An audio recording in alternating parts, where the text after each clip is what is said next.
and is home to, I would say, classically elegant, delicate wines, whether they're red, white, sweet, sparkling, all the way along the Loire Valley, from its mouth in Nantes where it hits the sea, all the way through to the centre of France.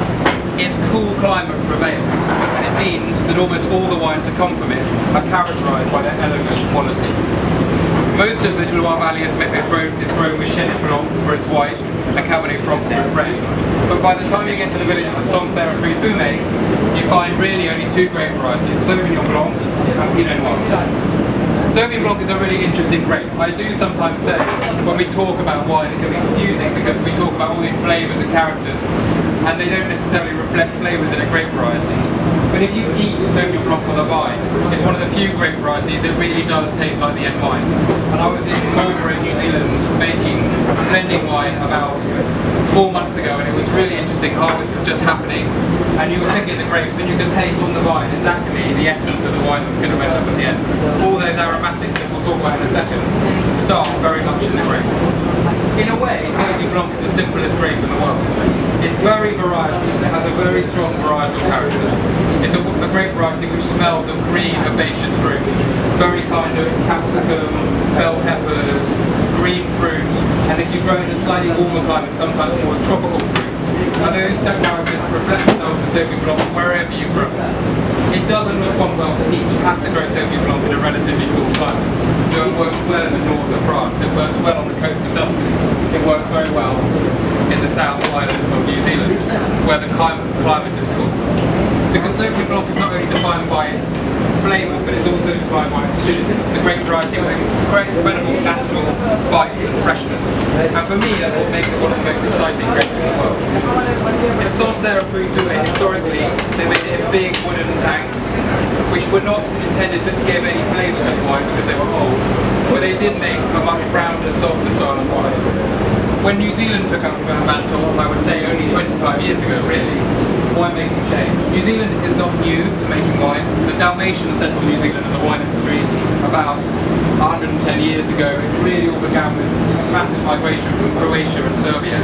And they got with those grape varieties like Munaturgau and Riesling and Silvaner, grape varieties which now we don't talk about that much, but really set the wine trade in motion. But I would say in about the late 1970s, beginning to 1980s, they realised that they had the ability to make wine fresher and more brilliantly than almost any other country in the world. And the reason for that was because it came from the background of a dairy industry that understood cold fermentation, understood how to use stainless steel to control temperatures and make wine. You know, when you're playing with milk, you know what you can't do is have spoilage. You have to make things technically perfect. And so when Cloudy Bay first appeared on the market, 1985, about then, the whole world went, we've never tasted this wine like this before. We've never tasted that level of brilliance, that freshness. And they captured really that kind of bright blue sky and that incredible fresh air that New Zealand is famous for. And now, I think if you make wine in Tuscany or you make wine in Sancerre, you actually look at New Zealand as a model. And many other winemaking styles have used it to that reference. So Sauvignon Blanc as a varietal, relatively small bunches, but lots of bunches on the grapes, on the vine. It's a lucky grape variety because when we talk about winemaking, we normally talk about low yields. And Sabina, when she talks about Italy later with her winery, will talk about small yields producing high quality. And that's true with almost every grape variety in the world. Sauvignon Blanc, to be honest, you can yield quite high. It doesn't fail so badly, so you can produce quite large crops. And so we see the big brands like Montana or big Villa-Maria who make large volumes of wine, but still at a very high quality. Which in terms of New Zealand, of course, has meant that New Zealand has become one of the most dependable places to find wine quality. If you like Sauvignon Blanc and you like freshness, almost every bottle of New Zealand Sauvignon Blanc delivers. As a varietal though, if you're going to do any work to make it interesting, I always believe you have to do it in the vineyard. Some winery wines, and we'll talk about it in a minute, like Chardonnay, give you a basic ingredients on which you can do so much. You can ferment it in oak barrels, you can ferment it warm, you can ferment it cold. You can make decisions about putting it in contact with with the skins and giving texture to the wine that way. Sauvignon Blanc doesn't respond to any of those ideas very well. If you put oak in it, it always feels a bit disjointed. If you put too long on the skins, it becomes very reductive. It means those sulfur compounds really start to dominate the wine. It smells too smoky, and that's not a very pleasant thing either. So if you're going to get it right with Sauvignon Blanc, you have to do it in vineyard. And if anyone's been to New Zealand or visited Albury, you know it's the biggest, flattest area of vineyards you've ever seen. It's carpeted flat. And what I love about Astrolabe, what we're tasting now, is that they've really pushed the limits of growing grapes. And I was telling someone at dinner last night, and I was in south of France about a month ago, and a producer at Corbière said to me, the amazing thing about the south of France, even though we've been making wine here forever, all the best vineyards have not been planted yet. Because the industry was built on volume. And actually, all the difficult vineyards, the bits that you didn't just sell grapes by the kilo to make your money, weren't planted because it was too hard to make. You had to hand pick, hand harvest, go up into the hills. Marlborough, I do believe the same, and Astrolabe, I would say, are the pioneers of growing grapes down by the coast, up in the hills, places where you have to work much harder to get good varietals growing. So Sauvignon Blanc, I always think, is defined by its freshness, its elegance, its brightness, its clarity. It's a varietal which it works brilliantly as an aperitif. It's a great kind of 7 o'clock in the evening walking glass of wine. But it also is actually quite food versatile. It works really well with things like salad, seafood, chicken dishes. It also, I believe, works very well with spice. And I think it's why it's interesting for this kind. That freshness, which allows you to sort of cleanse the palate after the heat of the food, but also that tropical intensity, which means you can still taste it. When you talk about food and wine matching, I always believe you really have to work on intensity of flavours first. You can do sweet and sour, and sweet, but actually intensity of flavours is most important. And so if you have intensely flavoured food, I do believe you basically need intensely flavoured wine. And Sauvignon Blanc, you know straight away when you smell it.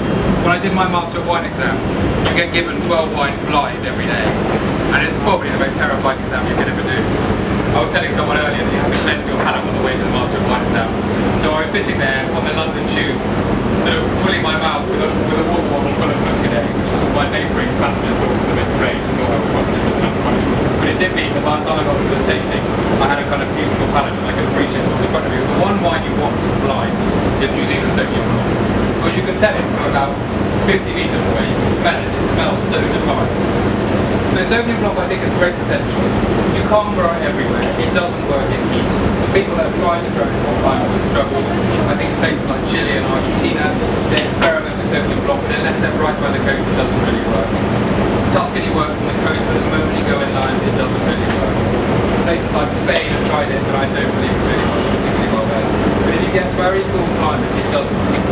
And the trick with winemaking, I really believe, or good quality winemaking, is growing grapes on the cusp of ripening, that point where they just about ripen. You want a slow and long ripening period as possibly can. Because somewhere in the long ripening period, flavours and what we call polyphenols, the elements, the texture and the tannins, all those elements ripen too. And if you ripen grapes too quickly, you just get sugar ripeness. You don't get flavour ripeness, and you don't get acidity, and you don't get polyphenol ripeness.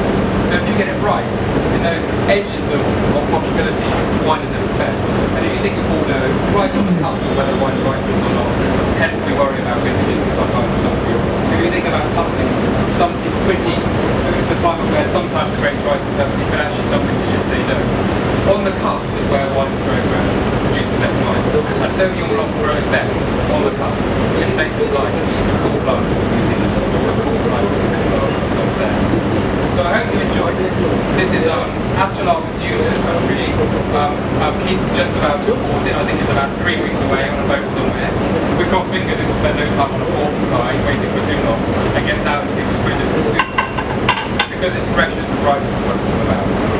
So I hope you enjoy it. And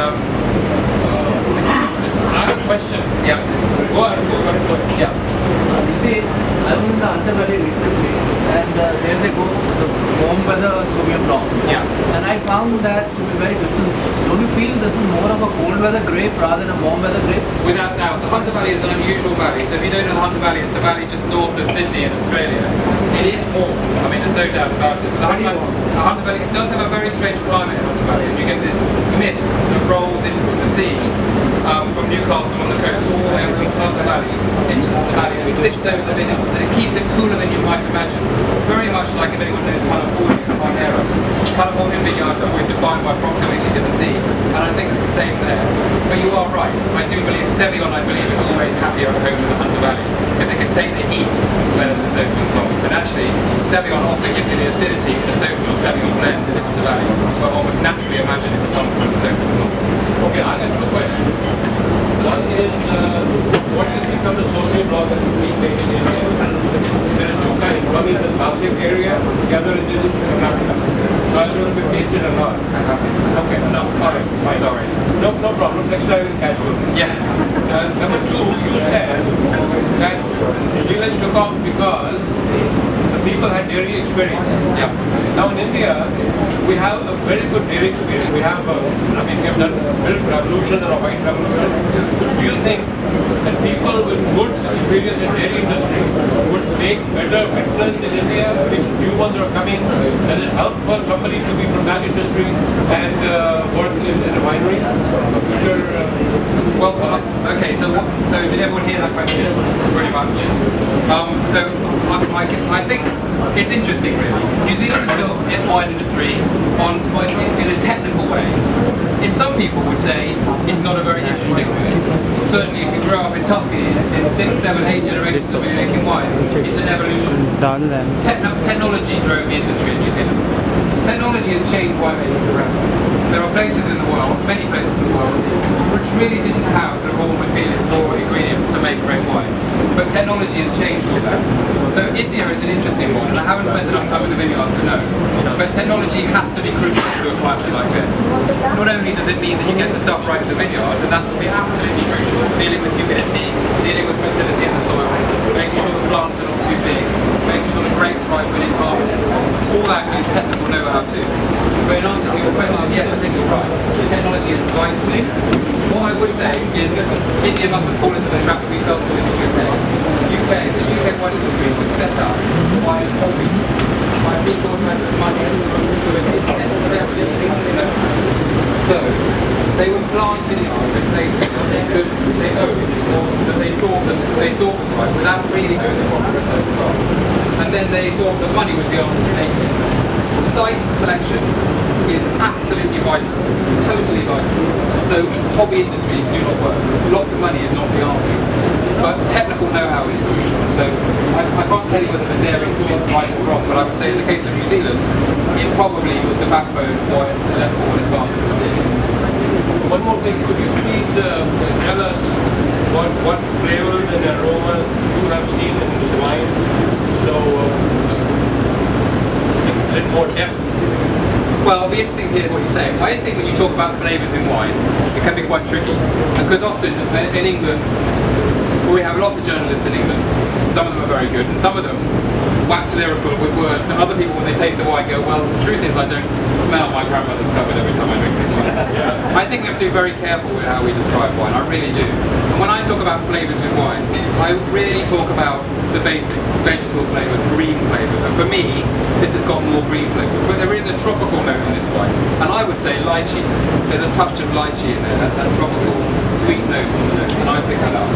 But I think you have to be careful. When I talk about wine, I always try and talk about the structure, about balance of acidity and body and texture. It's really important in wine. But flavours are a little bit harder and they're very, very personal. I've got a very good friend in Bristol who's a Michelin star chef, and his daughter, called Amelie, is 6. And I went for dinner the other day, and he said to me, Liam, come here, watch this. So he said, Amelie, come and taste this wine. So he gave Amelie this little glass of Cabernet Franc from the Loire Valley. And he said, Amelie, tell Liam what you smell. And she went, cranberries, raspberries, oh no, cinnamon, definite cinnamon. I mean, she'll be an MW by the time she's 12. Her ability to recount flavours and aromas was phenomenal.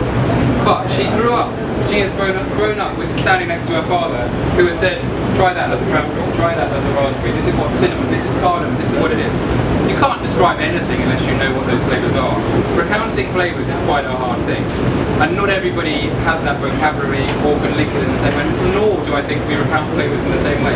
How you taste a lychee may be very different to how I taste a lychee. But I think there's the basics, and I think Sauvignon Blanc is a green, fresh, herbaceous variety. And in New Zealand's climate, it does pick up that slightly sweet, lychee, tropical note on the nose. I think makes it sort of. Do you smell cat's tree in this? Yeah, a little bit. I think more gooseberry in a Loire one than this, but it's a bit lifted for me. It's a sweet note. Anybody any question on Sauvignon Blanc before we go to the Chardonnay? And you can later on ask him questions personally also, but if you have any question of interest to everybody else, please go ahead and Is Sauvignon Blanc oaked or is it not? What is it? In this case, unoaked, and in 95% of New Zealand Sauvignon Blanc, unoaked. Yeah. The problem with Sauvignon Blanc is it has very high acidity, and putting high acidity from a white into oak is a difficult combination. It doesn't mean it can't be done. People like Calamity Bay, if you're lucky enough to have a top cubicle to cocoa, oak Sauvignon Blanc, and it's beautiful. And there's a number of producers doing oak and Sauvignon Blanc. But my basic feeling is sometimes we can try and be too clever with wine. There are varietals that take oak beautifully well. Chardonnay, Semillon, etc. What Sauvignon Blanc does is it's just a lively, bright, fresh wine. And I think there are other varietals you can oak, whereas Sauvignon Blanc should do what it says on the tin, you know, should give you that explosion of instant happiness. And maybe One last question, how long does it last in the bottle? so freshness is key. So Sauvignon Blanc from New Zealand, I would say 2 years in the bottle maximum. But crucial in this climate, remember everything changes faster the warmer the climate. Any chemical reaction happens faster with warm. So if you would store wine in a hot climate, expect it to age faster than if you store in a cold climate. So over here, I would say a year and a half maximum in the bottle. Yeah. Could you comment on the body structure of the wine? Yeah, so it's about 13.5% alcohol, and alcohol really is what defines the body. It gives you that mouthfeel. If you don't have any alcohol, wine is always flat. So we're talking about a relatively medium-bodied wine with high acidity, that piercing note on the side of the palate, and dryness. For New Zealand, it's one of the drier Sauvignon Blancs because they fermented it very dry. So even though there is a perception of sweetness, I would argue that sweetness has come from fruit rather than from sugar. I have a question. You said body and alcohol are related. Are they related directly? Meaning a wine which is, let's say Sauvignon Blanc, you can get from 11.5, 12 to 14%.